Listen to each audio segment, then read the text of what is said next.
What does it mean to be a king? The ruler of a nation wields tremendous power and influence, lives in comfort or even splendor, and can command a legion of servants and soldiers to do his bidding. And yet, that same sovereign simultaneously bears a tremendous burden, as the well-being of every man, woman, and child within his realm is entrusted to his care, and if he falters in his duty, they suffer and die. That responsibility is not the totality of a king's duty. No, the monarch is also bound to other nations, other kings, those who have need of the power that he wields. A sovereign must not act only on the behalf of his kingdom, but for the good of all men.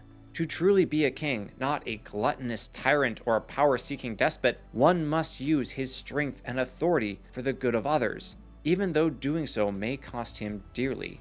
This ideal does not just apply to the leaders of nations, but rather to any person who is charged to lead, to guide others in pursuit of a goal. Everyone who holds some form of authority, from presidents and generals to coaches, teachers, and parents, should seek to live according to the principles displayed by Theoden, Thengil's son, King of Rohan.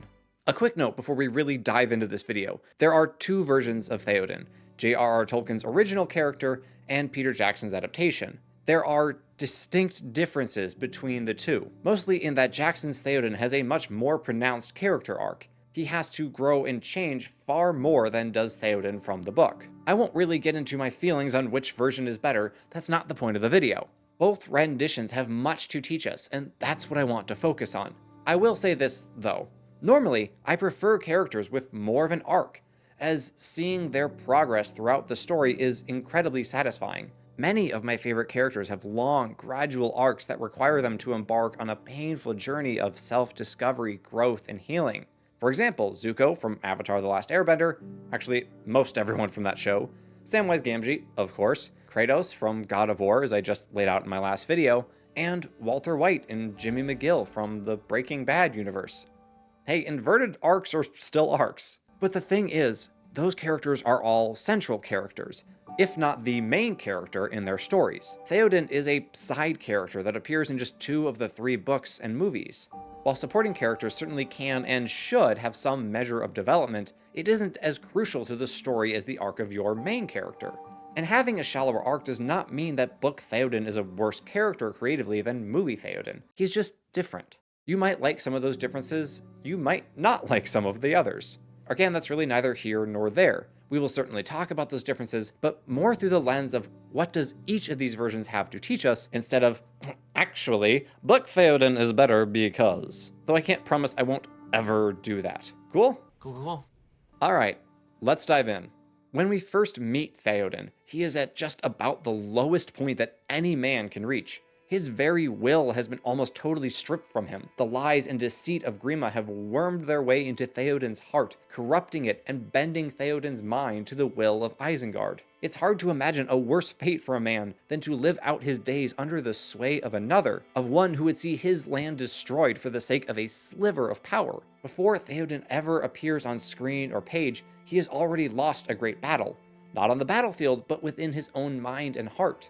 He has submitted to the foul whisperings of Wormtongue and lost his sense of hope.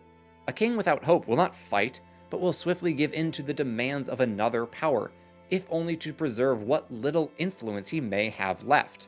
From despair come inaction, passivity, and the unwillingness to do what is necessary because victory seems impossible. Trusting in hope, doing what we must, even if all seems lost and we cannot fathom how we will ever escape our current darkness, is the defining principle that King Theoden lives out, eventually. In the midst of his wretchedness, frail and weak on his throne, with a snake whispering in his ear, Theoden is brought by Gandalf a sign of hope. He raised his staff, there was a roll of thunder, the sunlight was blotted out from the eastern windows, the whole hall became suddenly dark as night, the fire faded to sullen embers. Only Gandalf could be seen, standing white and tall before the blackened hearth. "Now, Theoden, son of Thengel, will you hearken to me?" said Gandalf. "Do you ask for help?" He lifted his staff and pointed to a high window. There the darkness seemed to clear, and through the opening could be seen, high and far, a patch of shining sky. Not all is dark. The symbolic imagery of this passage is just simply wonderful. Gandalf first shows Theoden how the king now perceives the world, dark and without even a spark of joy. But then, he reveals a light breaking through the darkness, the promise of a new and brighter day. It is incredibly easy for us to fall into a state like that of Theoden upon his throne, depressed, despondent, and hopeless.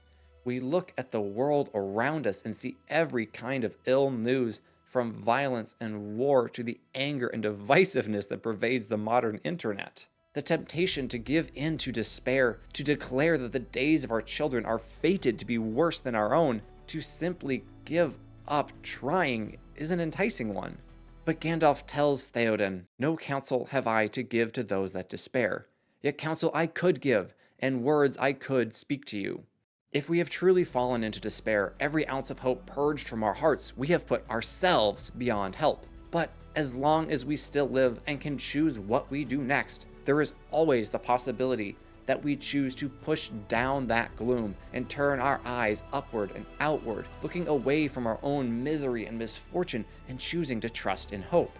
To despair is to die, but Théoden, at the urging of Gandalf, chooses to live. And this is where Book Théoden stands out as an example of redemption. The movement away from despair and toward hope happens due to the choice that Théoden makes, his decision to heed the counsel of Gandalf and reject the whisperings of Grima. I do love the scene in the movie though, and this shot of Théoden's transformation is superbly creative, and I'll never not be awestruck when watching it happen. Jackson, though not without reason, did sell Théoden a little short in this scene, having his reversal happen due to Gandalf directly freeing Théoden from the magical possession of Saruman, rather than letting the king choose for himself, as Tolkien's Théoden does. "Go, Éowyn, sister-daughter," said the old king. "The time for fear is past." These are the first words Théoden speaks in response to Gandalf's counsel. They are a simple message of hope and a sign of the king's changed state of mind, telling the reader, without having to spell it out, that Théoden has chosen to believe that the future is not already condemned to darkness. This choice, the resolve to cling to whatever trace of hope may be left, is the one that will resonate and be repeated in one form or another throughout the rest of Théoden's story. This is a man who allowed himself to be dragged down into the mud by a conniving little snake of a man who failed his country, his people, and even his own son, but who persists nonetheless, who discerns the right course of action and pursues it decisively and wholeheartedly. Doing so is not easy, of course, and just because Théoden has newly discovered his hope does not mean that he is still not pained by the present. Alas, that these evil days should be mine, and should come in my old age instead of that peace which I have earned. There is a distinct difference between anguish and despair. Emotions are largely beyond our control. We cannot help but feel distress at the misfortunes, large or small, that we face. Théoden's attitude in this scene is hardly inappropriate. It is entirely natural and normal to bemoan the loss of peace, especially after the many years of war that assumedly dominated Théoden's youth. Sorrow is fitting in such a time, and grief at the death of a loved one is expected and necessary. Only a soulless robot would not feel Théoden's pain or weep as he weeps near the grave of his son, for whose death Théoden certainly blames himself. His corruption by Grima and ensuing inaction weakened his nation, and perhaps his son would still be alive had Théoden not fallen into Wormtongue's snares.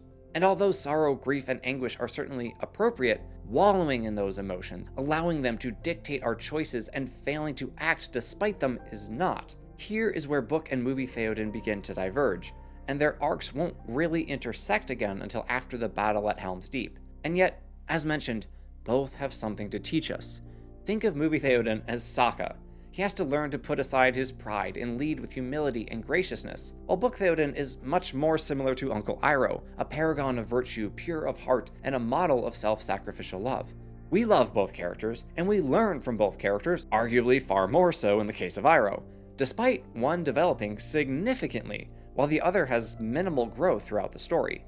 The steadfast man, one who has already achieved great heights of virtue, is an example to which we can aspire, but the man who has to struggle to grow in virtue is far more relatable to the viewer, and can show us the path along which we might follow. Returning to the story at hand, essentially, Tolkien's Théoden is much further along his arc than is Jackson's interpretation, which makes sense as Tolkien describes Théoden having white hair and a white beard, which don't magically regain color. The change in Théoden is not so much in his appearance, but rather in his bearing. Tolkien preserves the image of Théoden as someone in his 70s or even older, a man who is on his last strength, but who has fought many wars and gained a great deal of wisdom. Slowly, Théoden stretched forth his hand, As his fingers took the hilt, it seemed to the watchers that firmness and strength returned to his thin arm. "How comes this?" said Theoden sternly. He turned towards Eomer, and the men looked in wonder at him, standing now proud and erect. Where was the old man whom they had left crouching in his chair or leaning on his stick? From the king's hand the black staff fell clattering on the stones. He drew himself up, slowly, as a man that is stiff from long bending over some dull toil. Now tall and straight he stood, and his eyes were blue as he looked into the opening sky. It makes sense, then, that this old king would not choose to retreat to safety in Dunharrow and let Eomer lead his riders to battle against Isengard, but instead would himself ride at the front of the Rohirrim. If he can be of even a little service in battle, that would be enough, even though it cost him his life. What good would a few more years be if it meant once again leaving his men to fight without their king at their side? "Hope, yes," said Gandalf, "but Isengard is strong, and other perils draw ever nearer. Do not delay, Theoden, when we are gone. Lead your people swiftly to the hold of Dunharrow in the hills." "Nay, Gandalf," said the king, "you do not know your own skill in healing. It shall not be so. I myself will go to war, to fall in the front of the battle, if it must be. Thus shall I sleep better." Additionally, having such an old man go on a significant character journey wouldn't feel quite right. Not that there's no room for growth at advanced ages, but age is supposed to bring with it wisdom, especially for the noble and virtuous. And aside from his failings recently in regards to Grima, we have no reason to believe that Theoden is anything other than an upright man. Side note, this is why Rings of Power trying to give Galadriel a character arc makes no sense. She's thousands of years old. She shouldn't have to learn life lessons as if she's barely 20. But getting back to things that we actually like, I'm fairly certain that Jackson's decision to make Theoden look 20 or 30 years younger than he is supposed to be in the book stemmed from his desire to give the king more of an arc. Where the original Theoden simply regained the hope he had lost, Jackson's Theoden has to take a longer road to reach that hope, which makes perfect sense considering the age gap, and thus difference in experience and wisdom between the two characters. As a result, we are going to spend a bit more time talking about movie Theoden, just because there ends up being more to talk about when a character has to grow more. They flee to the mountains when they should stand and fight. Earlier, I mentioned how the movie does not have Theoden choose to trust Gandalf's wisdom, and thus to hope. And now that I think about it, this line makes a lot more sense in light of that fact. If Theoden had truly chosen to reject Grima's despairing whispers and accept Gandalf's message of hope, he should by all means continue to listen to the wizard and thus meet Isengard's forces head on, or at least ride out to do so. Ride out and meet him head on. Gandalf is actually the one who advises Theoden to go to Helm's Deep in the book, by the way, once they receive news of the strength of Saruman's army. But without that relationship of trust being fully established, Theoden's choice to reject Gandalf's counsel makes much more sense. Movie Theoden is younger, more immature, less accustomed to, though not totally unfamiliar with, violence and death, and he still believes he can avoid war altogether. He's not truly able to read the signs of the time and understand what needs to be done. Open war is upon you, whether you would risk it or not. When last I looked, Theoden, not Aragorn, was king of Rohan. Again, here's where a younger Theoden was necessary. Aragorn, being 87 years old at the time of these events, has been around for several decades longer than has his counterpart. His wisdom and experience should and do exceed that of King Theoden, rather than more or less equaling them as they do in the book. However, Aragorn does not look his age, being of Númenórean descent and all that, and so his counsel appears to King Theoden to be worth less than it truly is. Theoden does not understand how a man apparently so young could know better than him. Of course, even if Aragorn were in fact younger than Theoden, he still could be wiser. Theoden's perception of Aragorn, whether he is right or wrong about the ranger's relative lack of experience and wisdom, is based in pride, in believing that he knows what is best for his people, because he is the king. Pride is a powerful motivator that drives us to other vices. It makes us turn inward, focusing on what we want and need, and making us think the problems of others as less than our own. Where was Gondor when the Westfold fell? Where was Gondor when our enemies closed in around us? Where was Gondor?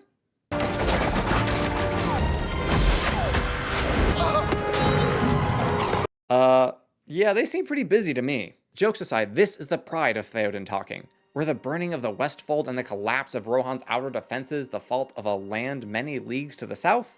Or should the blame not rest on the shoulders of the man who failed in his duty to govern, and fell prey to foul words that spoke of hopelessness and despair? The answer is clear, of course, but Theoden's ego will not now let him admit that. The prideful man feels shame at his failures, and hating that feeling, thus seeks to shift the blame onto others. The humble man would simply accept that he has failed and seek to remedy his mistakes, as Theoden does in the book. Humility is often defined as accurate self-knowledge, a trait which this line of Theoden's demonstrates his lack thereof. Who am I, Gamling? It's no small wonder that Theoden asks this question. Men are incredibly purpose-driven, often to a fault, and if we fail or falter in that purpose, it can cause us to question what we are doing, why we are here, who we are. But when the shit hits the fan or the Uruks ram the gate, it should become clear that ultimately our purpose is people. Our mission in whatever role we find ourselves in life is protecting and sustaining the good of others. You are our king, sire. Your men will follow you to whatever end. This is an incredibly high call, a challenge that any man would struggle to take on with confidence. Leading men into battle, knowing some of them will certainly die, has got to bring with it a burden that is seemingly unbearable, and yet it is the duty of a king. Theoden did not ask to be made ruler of Rohan, but who among us has asked for every hand we've been dealt in life? All we have to decide is what to do with the time, with all its burdens and strife that is given us. Theoden, for a brief while, chooses to fight, to lead by example, personally stepping into the breach and defending his own gate. Although wounded, his precedent inspires his men and buys valuable time. However, as time itself begins to run out for the defenders of Helm's Deep, Theoden once again begins to fall into the trap in which Grima had ensnared him, despairing, losing the will to fight. The fortress is taken. It is over. Virtue is not always a steadily growing flame within the human heart. Faced with adversity and temptation, it can falter and dim. What can men do against such reckless hate? Quick side note, this line, like most from the movies, is lifted straight from the book and altered and recontextualized a bit. For all Jackson's changes, he clearly still recognizes the absolute brilliance of Tolkien, especially Tolkien's prose, and kept a great deal of it even if his characters were quite different than were Tolkien's. To be rekindled back to life, virtue needs new fuel and breath, new hope. That inspiration often must come from others who are above us on the mountain of virtue, and the only way for us to grow is to humbly accept the wisdom and the aid they have to offer. Ride out with me. Ride out and meet them. What can we do when faced with all the pains and sufferings of life, when all seems dark and hopeless, when we are at our weakest and seemingly unable to prevent whatever happens next? We can fight. We can choose to act in whatever way is right and just. We can act out of hope that somehow, despite there being no apparent way forward, if we do what we ought to do, perhaps we will emerge victorious after all. And if not, at least, maybe we shall cleave a road, or make such an end as will be worth a song, if any be left to sing of us hereafter. Again, we see the difference between book and movie here. The idea to ride out being Aragorn's in the film and Theoden's in the novel. And both are just plain wonderful. Growth in virtue is beautiful, but so too is its realization, even if we didn't happen to see its development. And yet there is much more to learn, both for King Theoden and for us. Ride out and meet them. For death and glory. For Rohan. For your people. Pride looks inward, asking, what do I stand to gain from this? While humility looks outward, seeking the good of others and asking, how can I best serve them? Aragorn's gentle reminder to Theoden of his kingly duty echoes that of Gamling's from earlier. His men will follow him to whatever end, because they love him. All they ask in return is that he love them, that he wills and seeks their good. That is the mark of a true king, that he places the good of those whom he rules ahead of his own. In this scene, book and movie converge as Theoden chooses to act, to fight whatever end may come. And my goodness, what a scene it is. The horn of Helm Hammerhand shall sound in the deep one last time. But even as the gate fell and the orcs about it yelled, preparing to charge, a murmur arose behind them, like a wind in the distance, and it grew to a clamor of many voices crying strange news in the dawn. The orcs upon the rock, hearing the rumor of dismay, wavered and looked back. And then, sudden and terrible from the tower above, the sound of the great horn of Helm rang out.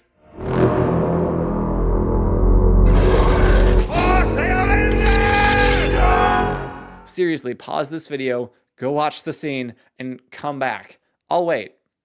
Alright, let's continue. First, the Tolkien nerd in me needs to point out something. I'm hardly an advanced Tolkien nerd, by the way. I'm very much an amateur. But nonetheless, this charge of the Rohirrim is accompanied by the Horn of Helm Hammerhand, the last of the first line of kings of Rohan, who was an incredibly fierce warrior whose wraith was believed to defend the Hornburg even in death. But more important than whose horn is the simple fact that a horn produces music.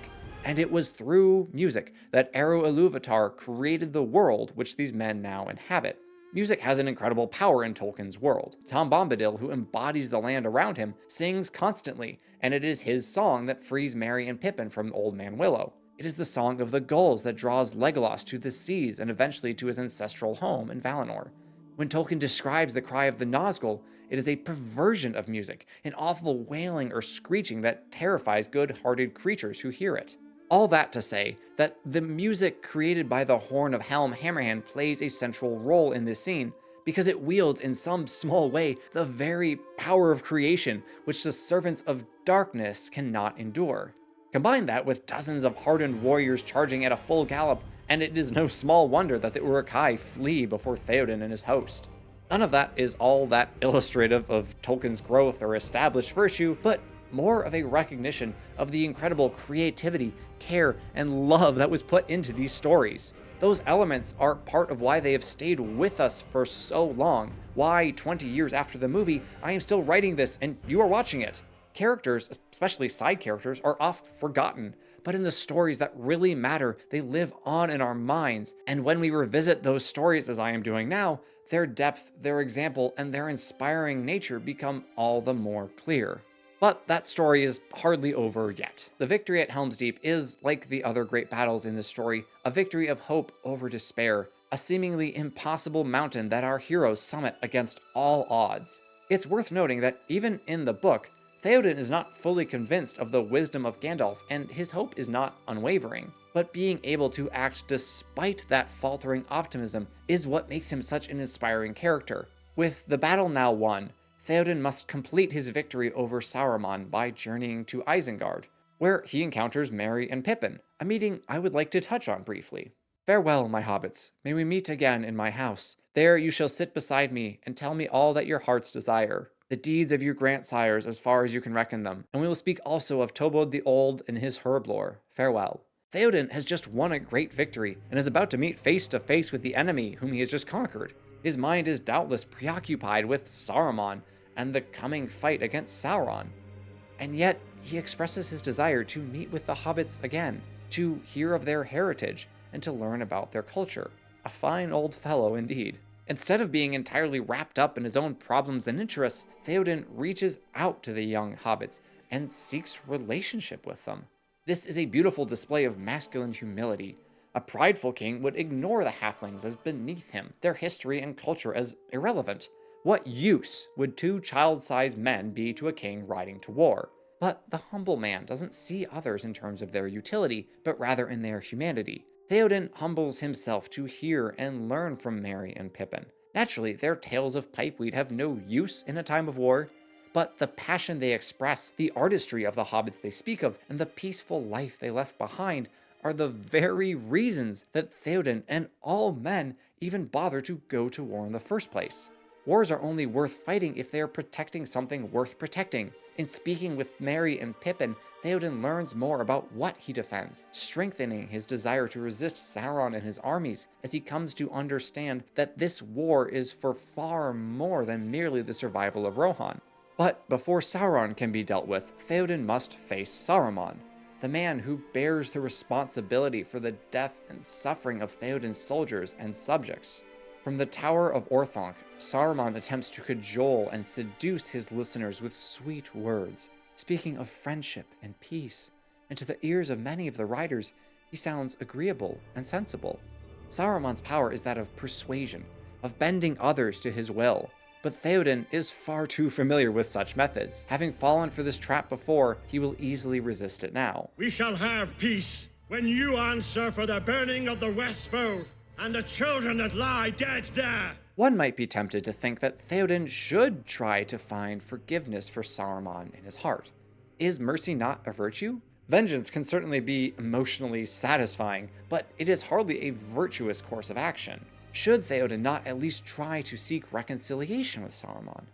No, absolutely not, for several reasons. First, Saruman is not actually seeking mercy or forgiveness. He is speaking deceitfully, and with no intention of finding a peaceful solution. To take him at his word would be absurdly foolish. Second, Saruman is negotiating from a position of power within his tower fortress of Orthanc. He is not, then, at Theoden's mercy. An enemy who refuses to surrender cannot reasonably be pitied and forgiven. When you hang from a gibbet for the sport of your own crows, we shall have peace. Are Theoden's words completely and thoroughly virtuous? Not really. They are passionate and angry, and the desire to see Saruman hang skews towards vengeance rather than justice. But this scene in the movie does make it clear, as did a prior scene in the book, that Theoden still does have a great capacity for mercy. Grima, you need not follow him.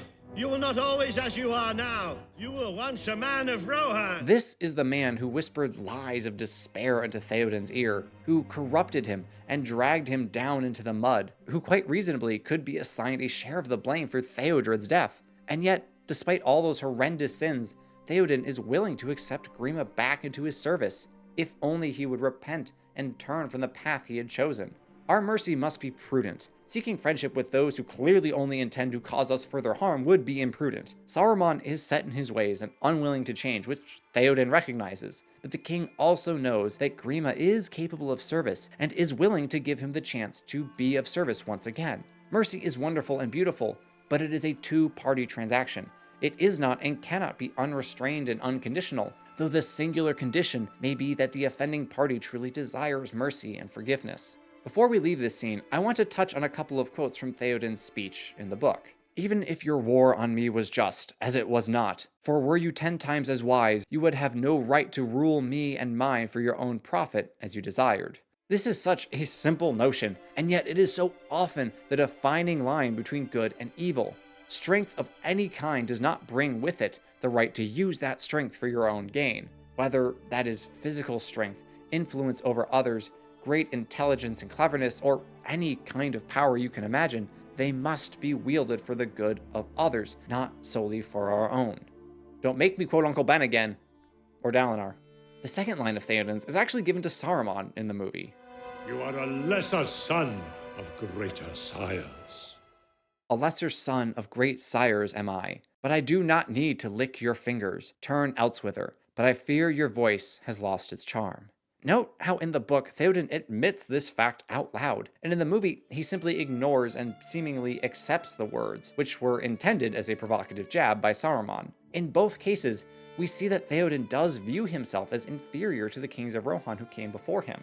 This seems to be humility in the typical sense, that is, thinking less of oneself. But I don't believe that Tolkien meant this line to show that Theoden is self-deprecating or overly harsh on himself, but rather that he acknowledges the reality of the history of Rohan's kings, and that so many of his forebears had done great deeds in service of their country to which he simply cannot measure up. Under King Theoden's rule, Rohan has been plunged into chaos and disarray, and he himself admitted earlier that he believes he will be the last of Rohan's kings. For I fear that already you have come too late, only to see the last days of my house. Not long now shall stand the high hall which Brego son of Eorl built. Fire shall devour the high seat. What is to be done? Knowing the deeds of his forebears, driving off the Easterlings, destroying every orc that set foot in Rohan, riding to the aid of Gondor, how could Theoden not see himself as less? That simply seems to be the reality, and humility is nothing less than accurately knowing oneself. But even acknowledging this unfortunate fact, Theoden does not wallow in self-pity. As he has now twice before, he turns his gaze outward towards the good of his people. Hail the victorious dead! This celebration is not for Theoden, who led his people to victory over an Isengard, nor even for the men who fought beside him and now stand in Meduseld with him. No, it is for the soldiers of Rohan who fell in battle, who made the ultimate sacrifice so that their brothers and their families could live on. In one sentence, Theoden honors and mourns those who have died, while simultaneously celebrating the victory they won with their lives. It's a beautiful, inspiring sentiment. But did Theoden actually lead his men to victory at Helm's Deep? Again, this is where book and movie diverge. Jackson's Theoden had to be urged by Aragorn to rediscover his will to fight, and so he states, It was not Théoden of Rohan who led our people to victory. the first step we need to take on the road to virtue is to acknowledge our own weaknesses and failings. Theoden sees himself as a weaker leader than his country deserves, a king who would have abandoned his duty if it were not for the words of another. And the thing is, he's not wrong. To this point in the story, he has not been the leader that Rohan needed him to be, not fully anyway. Acknowledging one's own failings is often the easy part, however. The next step often proves more difficult. Once we know where we are deficient, we must be willing to accept those shortcomings, to forgive ourselves for our sins and missteps, and to resolve to do better next time. Don't listen to me. You are young. And tonight is for you. This is such a seemingly small moment, but I can hardly stress enough how important it is for Theoden's character arc in these films. Right after admitting that he was not the man who led his riders to victory, Theoden simply shrugs off those brooding thoughts and turns his attention to Éowyn. That is genuine, heartfelt love. Being able to turn away from one's own struggles and focus on another's happiness and well-being is one of the highest heights that love can reach. And Theoden's humility has grown to the point where he can now accept his failures as a king without letting his pride keep him mired in self-pity and shame. He has come a long way from the man who once declared, When last I looked, Theoden, not Aragorn, was king of Rohan. obtaining the ability to accept that another man, especially one who appears to be younger and less experienced than you, is braver, more perseverant, or really better in any way, and not get caught up in comparison and envy is no small achievement. Rejecting such a temptation as Theoden shows in the Two Towers is not an easy task, but it is possible. And furthermore, it is possible to accept that reality and yet still strive to be better, not out of any sense of competition, but rather due to the inspiration given by the paragon of virtue you see before you. We all need an Aragorn in our lives to show us what to strive for, and we all need a Theoden, movie Theoden anyway, to show us how to get there. However, Theoden's growth is still not quite complete. Why should we ride to the aid of those who did not come to ours? Theoden is still clinging in a fashion to his attitude before the Battle of Helm's Deep, to his desire to simply preserve the lives of his people in the here and now. Imagining the call for aid from Gondor makes him think only of the men he would surely lose should they ride to battle, but not beyond that. It's easy when reality has yet to truly hit us to think in this way, to speak and act out of passion instead of considering the bigger picture and the greater good. Theoden has grown greatly and is better than these words betray, but we won't see that until... The beacons are lit, city! The beacons are lit! Good knuckles for 8! This is the moment that will define Theoden's kingship. For all his failures and shortcomings, he is still a good and loving king, but can he be more than that? Can he accept that the good of the people whom he loves, who have entrusted their well-being to him, is not an ultimate good? Can he turn aside his rashly spoken words from days before and replace them with words of action, words that will prove to those around him that he is a man worthy of the throne? Of course he can. And Rohan will answer. With those 4 words, our 2 versions of Theoden merge near seamlessly, Jackson's adaptation now having reached the heights of virtue that Tolkien's original had already attained. Whatever may happen next, Theoden has chosen to fight, to face down the overwhelming odds, to hope. But even in the hectic and urgent preparations for war, Theoden does not forget the hobbit whose tales and histories he was eager to hear. I have a sword, said Merry. May I lay the sword of Meriadoc of the Shire on your lap, Theoden King? Receive my service if you will. Gladly I will take it, said the king. Rise now, Meriadoc, esquire of Rohan of the house of Meduseld, he said. Take your sword and bear it unto good fortune. As a father you shall be to me, said Merry. For a little while, said Theoden. It would be easy to dismiss Merry as unimportant and his gesture as pointless, and yet Theoden gladly accepts the hobbit's pledge and takes Merry into his own house. Theoden's ability to hold in balance the 2 natures of hardened warrior and loving father is truly admirable. And make no mistake, Theoden is still very much a warrior, even in his old age. He will ride with his Rohirrim to Gondor, even at great risk to his life. But if you would take my counsel, said Eomer in a low voice, you would then return hither, until the war is over, lost, or won. Theoden smiled. Nay, my son, for so I will call you. Speak not the soft words of Wormtongue in my old ears. If the war is lost, what good will be my hiding in the hills? And if it is won, what grief will it be, even if I fall, spending my last strength? The counsel of Eomer is not evil or even ill-advised. It comes from a place of genuine love on the part of Theoden's nephew, who simply desires safety for the man whom he now sees as a father. But Theoden's place is not hiding in Edoras, waiting for news of the battle if any were to come at all. He has spent too long biding his time and waiting in the wings. Now, the king's place is with his men, at the front, truly leading them into battle, no matter the odds. We cannot defeat the armies of Mordor. But we will meet them in battle nonetheless. Theoden's message is not one of desperation or resignation. He is not telling his men, we're going to die, so let's just get this over with. Rather, he is proclaiming a message of hope, declaring to the Rohirrim that although they themselves are insufficient for victory, the future is far from certain. When all seems hopeless and the darkness is overwhelming, as it literally is at this point in the story, all we can do is do what we can, what we ought, what we must. Even the wise cannot see all ends. That includes Theoden, by the way, keep that in mind. For a while the king sat silent. At last he spoke. So we come to it in the end, he said, the great battle of our time, in which many things shall pass away. But at least there is no longer need for hiding. We will ride the straight way in the open road, and with all our speed. As the great battle of our time approaches, Theoden has two conversations in which he counsels as Eomer just did, and the results of which are pretty much exactly the same. Merry begged for the last time not to be parted from him. Why, Lord, did you receive me as sword thane, if not to stay by your side? And I would not have it said of me in song only that I was always left behind. I received you for your safekeeping, answered Theoden, and also to do as I might bid. None of my riders can bear you as a burden. If the battle were before my gates, maybe your deeds would be remembered by the minstrels, but it is 100 leagues and 2 to Mundburg where Denethor is lord. I will say no more. Before we move on to Éowyn, I did want to note how Theoden would have gladly accepted Merry's service in battle if it would not require him to ride all the way to Gondor. The loving desire to keep our friends and family safe cannot be unconditional. We have to accept their agency and their desire to sacrifice on our behalf. You have to let people love you as you love them. Theoden's refusal to marry is simply practical in nature, as is his desire for Éowyn to remain behind. Long may you defend Edoras, if the battle goes ill. Theoden does not encourage Éowyn to flee the war entirely, to hide in the hills and simply try to survive. No, he encourages her to protect their ancestral home, dying with it if need be.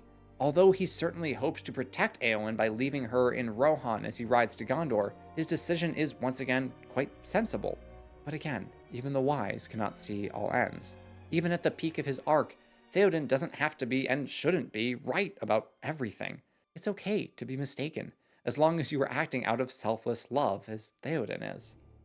What other duty would you have me do, my lord? I would have you smile again, not grieve for those whose time has come. Love can be defined simply as willing the good of another, seeking for them peace and joy. You know how there's this stereotype about creepy guys telling women they barely know that, hey, you should smile more? I think the reason that those words strike such a nasty chord is because they imply an emotional intimacy that simply does not exist between the two parties.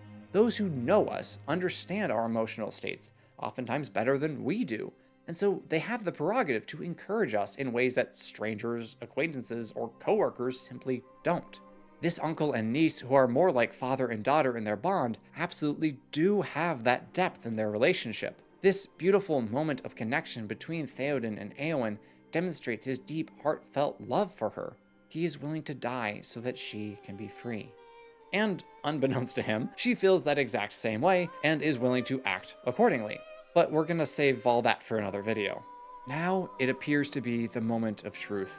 Having arrived at Minas Tirith with his 6,000 Rohirrim, Théoden is paralyzed by the horror which confronts him. For all his assertions that We will meet them in battle nonetheless. he could hardly imagine the vastness of Mordor's army, nor the destruction being wrought upon the White City. The king sat upon Snowmane, motionless, gazing upon the agony of Minas Tirith, as if stricken suddenly by anguish or by dread. He seemed to shrink down, cowed by age. Merry himself felt as if a great weight of horror and doubt had settled on him. His heart beat slowly. Time seemed poised in uncertainty. They were too late. Once again, Théoden is faced with a choice. Will he be the man whom Grima corrupted, or the man who led his riders forth from Helm's Deep? Will he fight, or will he hide? Will he let Minas Tirith perish in the darkness, or will he bring a new dawn to Gondor? Will he despair, or will he now dare to hope? One last time. In an instant, as the gate of the city is shattered with a deafening boom, all doubt is washed away and, well, I'll let Tolkien tell you.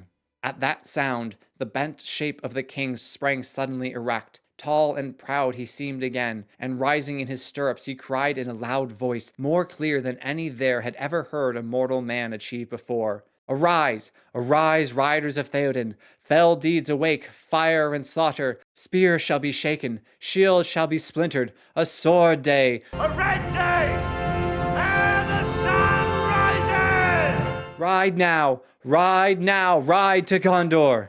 With that, he seized a great horn from Guthlaf, his banner-bearer, and he blew such a blast upon it that it burst asunder. And straightway all the horns in the host were lifted up in music, and the blowing of the horns of Rohan in that hour was like a storm upon the plain and a thunder in the mountains. Ride now, ride to Gondor. Suddenly the king cried to Snowmane, and the horse sprang away.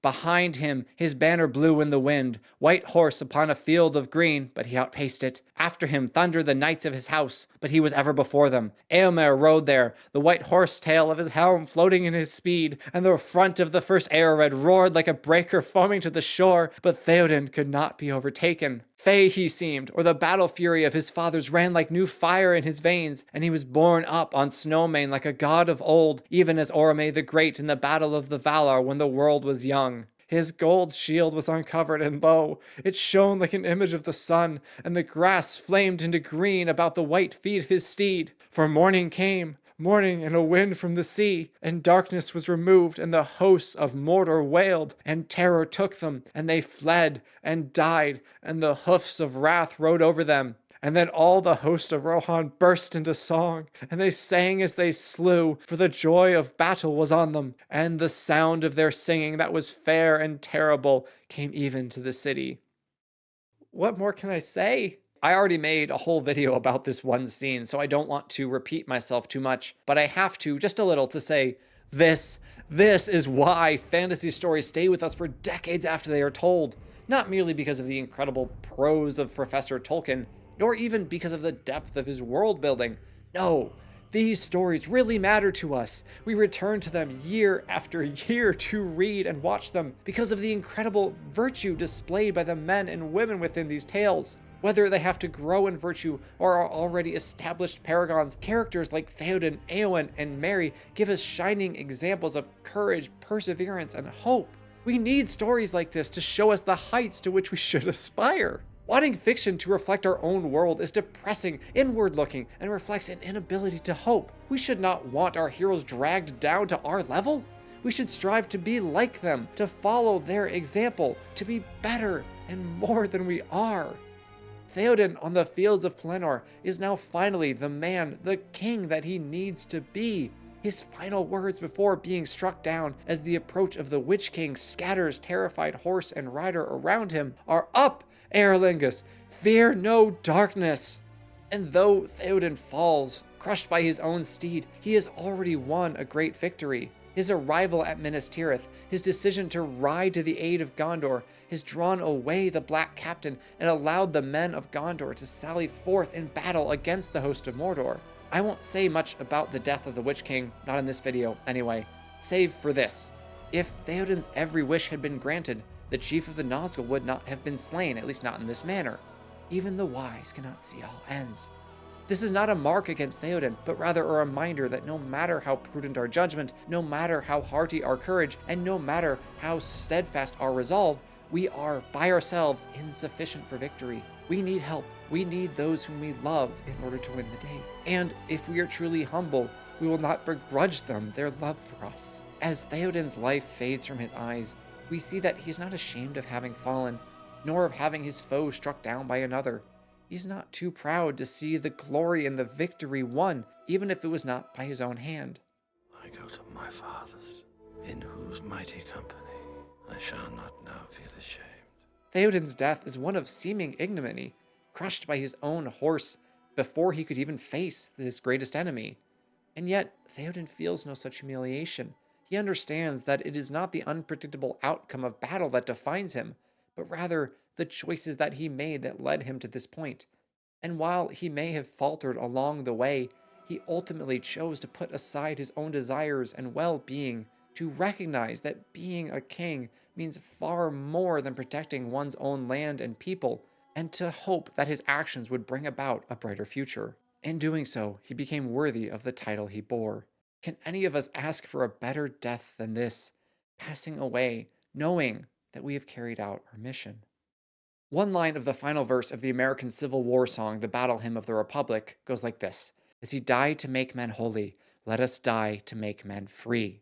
Many modern versions of this song change it to say, "Let us live to make men free," but that is a mistake. It undercuts the message that we are called to give of ourselves totally, without reluctance or restraint, for a cause worthy of the ultimate sacrifice. The peace, safety, and freedom of those we love is undoubtedly such a cause. Mary could not speak, but wept anew. "Forgive me, Lord," he said, "if I broke your command, and yet have done no more in your service than to weep at our parting." The old king smiled. "Grieve not, it is forgiven. Great heart will not be denied. Live now in blessedness, and when you sit in peace with your pipe, think of me. For never now shall I sit with you in Meduseld, as I promised, or listen to your herb lore." He closed his eyes, and Mary bowed beside him. Presently he spoke again. "Where is Eomer? For my eyes darken, and I would see him ere I go. He must be king after me, and I would send word to Eowyn. She would not have me leave her, and now I shall not see her again, dearer than daughter." Theoden's last thoughts and words are not of himself, but of his loved ones. Even as he passes from this life to the next, his concern is for the good of his people. That is the mark of a true king. I gotta pull myself together. The character arc of King Theoden can be summed up in 3 words: learning to hope. That is, to strive, to work, to fight, where it would be far easier to simply do nothing. To believe that if he simply does what he must, he and his people will find happiness in this life or the next. While Jackson's adaptation also has to conquer his kingly pride, and Tolkien's original takes a far shorter road to virtue, the character of Theoden in every instance emerges victorious over the despair which had nearly engulfed him when he first entered the story. By hoping for a brighter tomorrow, and by daring to act on that hope, Theoden becomes truly worthy of the mighty company of his fathers. I hope you enjoyed this video half as much as I enjoyed making it. I love that I get to return to these amazing stories, think about them, write down my thoughts, and then share those thoughts with thousands of people. It's truly an incredible gift. Thank you so much for watching. Please share other stories or characters you are inspired by or just love in any way, and I will add them to my ever-growing list of topics. My next video will likely be a return to an old favorite, however, so stay tuned for that. Again, thank you for watching and listening. I appreciate you. If you're watching this close to when I release it, Merry Christmas, Happy New Year, God bless, and I will see you in the next one.